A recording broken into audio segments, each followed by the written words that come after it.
KTH میں جو tragedy ہوئی تھی اس نے بھی جو حکومت کے جو بڑے بڑے دعوے ہیں وہ آپ سب کے سامنے وہ کر دیے ہیں. یہ بات درست ہے کہ 2015 میں جو MTI کا ایکٹ PTI کی گورنمنٹ لے کر آئی ہے, اس کے بعد KTH اور بڑے اس طرح کے ہسپتال بورڈ آف گورنرز چلاتے ہیں. اس پہ ہماری کمیٹی کے 2 سوال ہیں. ایک تو یہ کہ جی بورڈ آف گورنرز کو کون ہائر کرتا ہے, ان بورڈ آف گورنرز کو یہاں پہ کون پلیس کرتا ہے؟ یہی حکومت وقت ہے جو ان کو پلیس کرتی ہے. اور دوسری بات یہ ہے کہ اوور آل ہیلتھ کا نظام, حکومت کا نظام, ایک سسٹم چلانا, یہ تو حکومت کی ذمہ واری ہے نا, یہ تو بورڈ آف گورنرز کی ذمہ واری نہیں ہے. تو حکومت MTI کا اگزامپل دے کے یا اس کا نام دے کے اپنے آپ کو, جو انہوں نے ایک بہت بڑا گناہ کیا, ایک بہت بڑی غفلت کی ہے, اس سے مبرا نہیں کر سکتی. اس حادثے کو کافی ٹائم ہو گیا ہے. یہی بورڈ آف گورنرز جو کہ ہسپتال کے نظام چلانے کے لیے رسپانسبل تھا, انہوں نے انکوائری کی, اپنے اوپر خود ہی انکوائری کی. سب سے پہلے تو یہ کتنا بڑا ایک مذاق ہے کہ اس کو کون فری اینڈ فیئر انکوائری مانتا ہے جب منصف اپنے اوپر ہی انکوائری کرائے. پھر اس انکوائری میں جو باتیں پتہ چلیں, جو سب سے 2 بہت بڑے شاکنگ باتیں تھیں. ایک تو یہ کہ جس کمپنی کے ساتھ ان کا آکسیجن سپلائی کرنے کا معاہدہ تھا وہ جون 2020 میں ایکسپائر ہوا تھا, اور کرونا کی وبا کے ٹائم میں جب پوری دنیا کرونا کے لپیٹ میں ہے, اور کرونا کا پرائمری کیئر جب آکسیجن ریلیٹڈ ہے, تو آج تک اس بات کا تعین نہ ہو سکا کہ who is responsible for this fact کہ یہ بغیر کسی لکھت پڑھت کے, بغیر کسی ٹھوس کانٹریکٹ کے, یہ اتنا بڑا گورنمنٹ اور ایک پرائیویٹ, اتنی بڑا گورنمنٹ ہاسپٹل اور ایک پرائیویٹ فرم کیسے کام کر رہی تھی.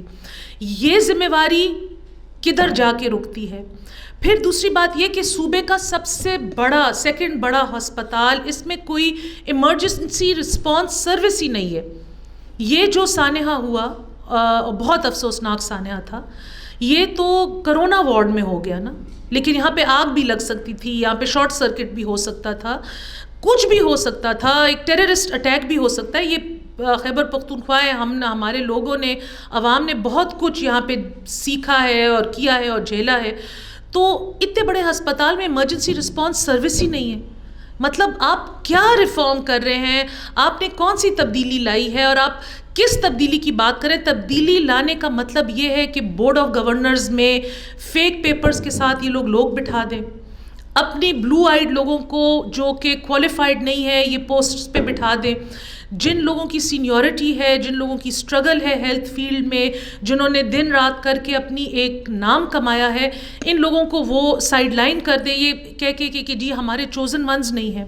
تو اس طرح کے ہیلتھ ریفارمز کو, اس طرح کے MTI کو ہم بالکل نہیں مانتے, اور آئی تھنک کہ ڈاکٹر کمیونٹی بھی اس کو نہیں مانتی. پمز ہاسپٹل میں بھی احتجاج جاری ہے, خیبر پختونخوا میں بھی جگہ جگہ احتجاج جاری ہے, اور ہم یہ بات کلیریفائی کرنا چاہ دیتے ہیں کہ یہ ہم سیاسی بیان میں ہمارا نہیں ہے. عوامی نیشنل پارٹی خیبر پختونخوا کی ایک سٹیک ہولڈر ہے. یہ جو ہاسپٹلز ہیں یہ ہمارے ہاسپٹلز ہیں, یہ عوام کے ہاسپٹلز ہیں, اس میں ہمارا پیسہ لگا ہوا ہے, ان میں ہمارا ٹائم انویسٹ ہوا ہوا ہے. ہم کسی کو نہیں چھوڑیں گے کہ ان کے ساتھ اس طرح کا ایک گھنونا کھلواڑ کیا جائے. ہم نے, کیونکہ میری طبیعت خراب تھی, ناساز تھی, میں کچھ دنوں تک آپ لوگوں کے سامنے آ نہیں سکی, لیکن اپنے ٹویٹر کے ذریعے میں نے عوامی نیشنل پارٹی کے, ہم نے اپنے آفیشیل پیجز سے بھی ڈاکٹر ندیم عالم کا ایک ایشو ہائی لائٹ کیا ہے. یہ بات کو بھی ایک ہفتے سے زیادہ ہو گیا ہے.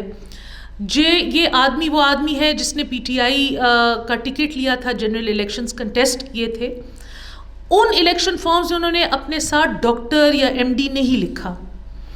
بورڈ آف گورنرز پہ آنے کے لیے اور پری کوالیفائی کرنے کے لیے ان کی سڈنلی وہ ڈاکٹر بھی بن گئے ہیں, اور اگر ان کا ریزیومے آپ لکھیں, انہوں نے کریئر کے بجائے کیریئر اس میں لکھا ہوا ہے. تو مطلب ایک بندہ جس کو بیسک انگلش سکلز نہیں آتی, وہ اپنے آپ کو, یا ریڈنگ اینڈ رائٹنگ سکلز نہیں آتی, وہ اپنے آپ کو ایک ڈاکٹر لکھ رہا ہے, اور اتنے بڑے ہاسپٹل میں وہ ایک اتنی ذمہ وار سیٹ پہ بیٹھا ہوا ہے. وہ کیوں بیٹھا ہوا ہے, اس کو کس نے بٹھایا ہے, وہ کب یہاں سے ہٹے گا؟ ان سارے سوالات کے جواب آئی تھنک کہ اب حکومت کو اپنے بل سے نکل جانا چاہیے. ان کو عوام کے سامنے آ کے جو سوالات ہیں ان کا جواب دینا چاہیے. ڈاکٹر فیصل سلطان جو ہیڈ کر رہے ہیں بورڈ آف گورنرز کو KTH کے, وہی پرائم منسٹر کے اسپیشل ایڈوائزر ہیں ہیلتھ کے اوپر, وہی شوکت خانم ہاسپٹل کو بھی رن کریں. کروڑوں لوگوں کے ملک میں یہ ایک ہی آدمی اگر اتنا زیادہ کیپیبل ہے تو چاہیے کہ کم از کم خیبر ٹیچنگ ہاسپٹل کے لیے تو ایک اسپیشلسٹ بورڈ آف گورنرز کا ہیڈ بٹھائیں جو صرف اور صرف اپنا سارا ٹائم اس ہاسپٹل کو دے اور اس کی مینجمنٹ میں دے اور اس کی اصلاح میں دے. اتنے بڑے سانحے کے بعد بھی ایک آدمی ایک ہاسپٹل لاہور میں چلا رہا ہے, پورے پاکستان کا صحت کا نظام وہ چلا رہا ہے, وہ ایک ہاسپٹل کو کیا دیکھے گا؟ لیکن یہ ایک ہاسپٹل نہیں ہے, ہمارے صوبے کے لیے ایک بہت بڑا اثاثہ ہے. اور اس میں جو اتنی ہم نے اور آپ سب نے ایک جو بہت بڑی بڑی بے ضابطگیاں ہم نے پوائنٹ آؤٹ کی ہیں, تو چاہیے کہ حکومت اس بات پہ سیریس ہو. جو ڈیٹیلڈ رپورٹ آنی تھی جس کو آپ کو ہم سب کو جو فیملیز وکٹمز کی تھیں ان سب کو انتظار ہے, وہ ڈیٹیلڈ رپورٹ آج تک عوام کے سامنے نہیں آئی. اور ہم اس پلیٹ فارم سے ایک دفعہ پھر عوامی نیشنل پارٹی کی جانب سے یہ ڈیمانڈ کرتے ہیں کہ صرف اور صرف سسپینشنز آر ناٹ دا وے. یہ جو اس دن جانی نقصان ہوا ہے یہ کرمنل نیگلیجنس کی وجہ سے ہوا ہے.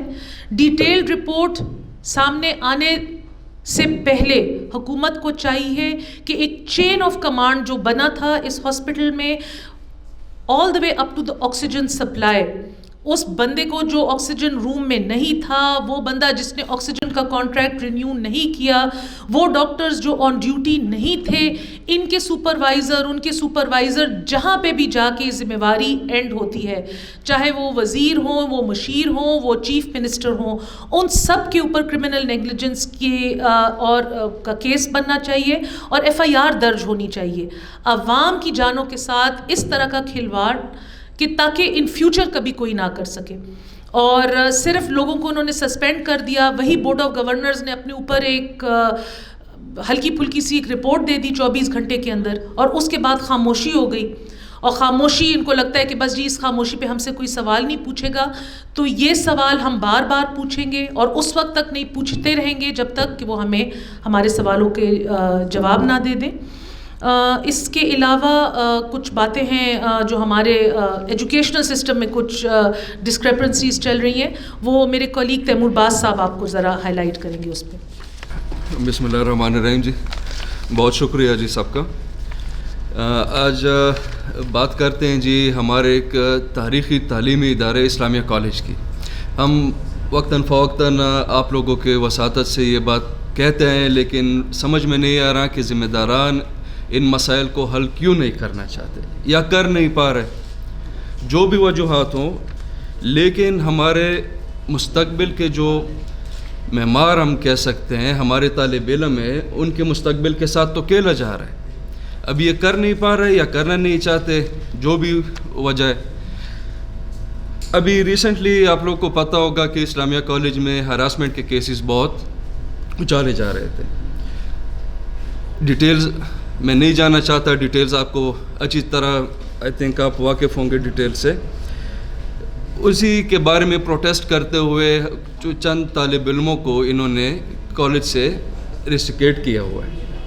تو ہم کہنا چاہتے ہیں کہ جو کمیٹی ہمارے چانسلر صاحب, ہمارے گورنر صاحب نے بنائی تھی, ان کے ابھی تک جوابات نہیں آئے. جو پیرنٹس نے اور ان طالب علموں نے مانگے تھے اپنی یونیورسٹی سے, اپنی حکومت سے, اوپر سے یہ ان طالب علموں کو راستے سے ہٹانا چاہتے ہیں جنہوں نے آواز اٹھائی اس کے خلاف.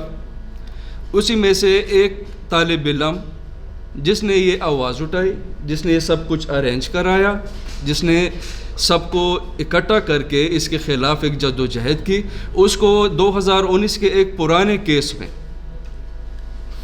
کیس میں جس میں بہت برا اس نے کیا تھا اپنے استاذ کے ساتھ, اپنے ٹیچر کے ساتھ کوئی مس بیہیویئر کیا ہوا تھا, لیکن اس کے خلاف انہوں نے کارروائی 2019 میں ہی کیوں نہیں کی, جو اب آ کے آپ اس کے ذریعے اس بچے کو آپ راستے سے ہٹانا چاہتے ہیں.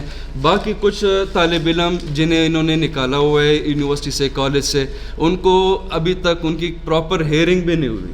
یہ ان کا حق ہے کہ ان کو سنا جائے, ان سے پوچھا جائے, ان سے جواب طلبی کی جائے تاکہ وہ بھی کچھ بتا سکے. ون سائیڈڈ ایسی میرے خیال سے ایکشن لینا میں سمجھتا ہوں, ہم سمجھتے ہیں کہ یہ ان کے ساتھ زیادتی ہے اور اس کے پیچھے کچھ اور ہی کچھ ہو رہا ہے جو یہ نہیں لانا چاہتے ہمارے سامنے, عوام کے سامنے, اور یہ کچھ چھپانے کی کوشش کر رہے ہیں. ہم جی یہ کہنا چاہتے ہیں کہ یہ بچے جو کووڈ-19 جب سے آیا ہوا ہے, یہ بچے اپنی فیسز بھی دے رہے ہیں لیکن ان کو ہاسٹل کی فیسلٹیز کوئی نہیں دی جا رہی, ان کو کلاسز کی فیسلٹی کوئی نہیں دی جا رہی. میں اسپیسیفکلی یہ ذکر کر رہا ہوں ہمارے مرج ایریاز کے جو طالب علم ہیں جہاں پر موبائل نیٹ ورکس ہی نہیں ہے, تو آن لائن کلاسز یہ کیسے لے سکتے ہیں؟ تو خدا را آپ ان کے مسائل حل کریں. مسائل اجاگر کرنے والوں کو, ان کے خلاف آواز اٹھانے والوں کو راستے سے اس طریقے سے کم از کم ہٹانے کے حق میں ہم نہیں ہیں. ہم پوری مخالفت کرتے ہیں اپنے پارٹی کے پلیٹ فارم سے, اور کچھ سوالات ان کے ذمے ہم رکھنا چاہتے ہیں, ہم پوچھنا چاہتے ہیں کہ کیا یہ جو سال گزر رہا ہے, یہ جو طالب علموں کا یہ سال ضائع کر رہے ہیں, ان کے جو فیسز ہیں ہاسٹلس کے مد میں, ٹیوشن فیس کے مد میں جو بھی ہے, کیا یہ ان کو ایڈجسٹ کریں گے آنے والے سال میں یا کوئی بھی کسی بھی طریقے کے ساتھ, یا اس کو یہ واپس کریں گے؟ اور کچھ سوالات ہیں کیونکہ یہ حال صرف اسلامیہ کالج کا نہیں ہے, اسلامیہ یونیورسٹی کا نہیں ہے, یہ تقریباً صوبے کی تقریباً جتنے بھی ہمارے تعلیمی ادارے ہیں, یونیورسٹیز ہیں, سب کا یہی حال ہے. تقریباً یونیورسٹی میں specifically I C P Islamia college Peshawar کا ذکر کرنا چاہتا ہوں. وہاں پر ہمارا پرماننٹ وی سی نہیں بیٹھا ہوا, بہت سارے ڈپارٹمنٹس ہیں وہ پراپر چیئر پرسنس کے بغیر ابھی تک چل رہے ہیں, اور ہمارا پرماننٹ رجسٹرار ابھی تک اسلامیہ کالج یونیورسٹی میں نہیں آیا ہوا. یہ بھی تقریباً ایک چند ماہ پہلے بھی ہم اس کا ذکر کر چکے ہیں آپ لوگوں کے سامنے. پرماننٹ کنٹرولر نہیں بیٹھا ہوا, پرماننٹ ٹریجرر نہیں بیٹھا ہوا, فل پرووسٹ نہیں موجود, اور سب سے بڑی بات ڈائریکٹر ایڈمیشن. تو سمجھ میں نہیں آ رہا کہ یہ لوگ کیسے یہ اپنا نظام چلا رہے ہیں, یہ کیوں ایسا کھیل رہے ہیں ہمارے بچوں کے مستقبل کے ساتھ. تو آپ لوگ کے وساطت سے ہم یہ پیغام ایک بار پھر پہنچانا چاہ رہے ہیں. ہم ان کو ایک درخواست کی شکل میں پہلے کہنا چاہتے ہیں کہ جن بچوں کو آپ لوگوں نے نکالا ہوا ہے ان کو موقع دے, انہیں سنا جائے, ان کے جو ایڈمیشنز ہے وہ پھر سے ان کو یہ حق دیا جائے تعلیم حاصل کرنے کا. یہ ہم ایک بہت بڑی زیادتی میں اس کو ہم شمار کریں گے, اور اس کے خلاف ہم پوری طرح سے اپنی قوت کا مظاہرہ بھی کرنے کو تیار ہیں. Thank you. Any questions?